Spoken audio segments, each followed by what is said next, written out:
जय हिंद। मी बहुजन विकास अभियानाचा प्रमुख संजय कुमार।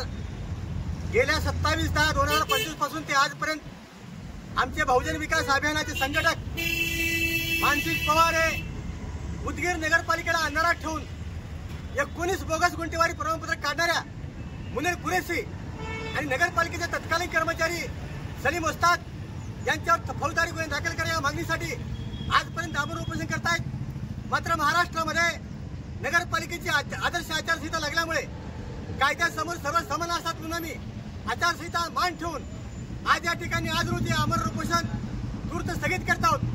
मात्र हे आमरण उपोषण आचारसंहिता संपल्या दुसऱ्या दिवसापासून मानसिक पवार करणार आहेत असे पत्र आम्ही माननीय उपजिल्हाधिकारी साहेब, माननीय राज्यपाल महोदय, जिल्हाधिकारी महोदय, मुख्याधिकाऱ्यांना दिले आहे।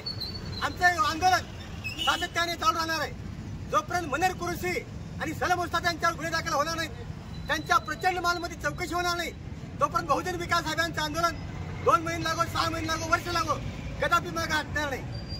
मुनीर कुरेशीला शिक्षक होता, त्याच्याकडे अमाप मालमत्ता आली कुठून? हे सलीम उस्ताद साधा कर्मचारी असताना त्यांच्याकडे अमाप मालमत्ता आली कुठून? त्या नगरपालिका अंधारात ठेवून करोडोची मालमत्ता त्यांनी जमा केली। त्यांच्या या अमाप मालमत्तेची चौकशी झाली पाहिजे। त्यांनी त्यांच्या कार्यकाळामध्ये असे किती भ्रष्टाचार केले, किती बोगस प्रमाणपत्र काढले, किती लोकांना सहकार्य केलं, याची देखील चौकशी झाली पाहिजे।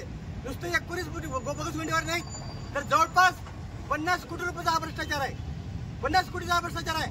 आणि या सर्व भ्रष्टाचाराची वेगळी समिती नेमून जोपर्यंत कारवाई होणार नाही, कारण आता 1 महिना प्रशासन राज्य आहे, नंतर नगरपालिका अस्तित्वानंतर आम्ही सर्व प्रकरणाची सखोल चौकशी होईपर्यंत या आंदोलनातून आम्ही कदापि त्यांच्या पैशाला, त्यांच्या धमकीला, त्यांच्या राजकीय वलयाला आम्ही कदापि भीक न घालता हे आंदोलन मानसिक पवार सातत्याने चालू ठेवणार आहेत। सांगू इच्छितो जय हिंद।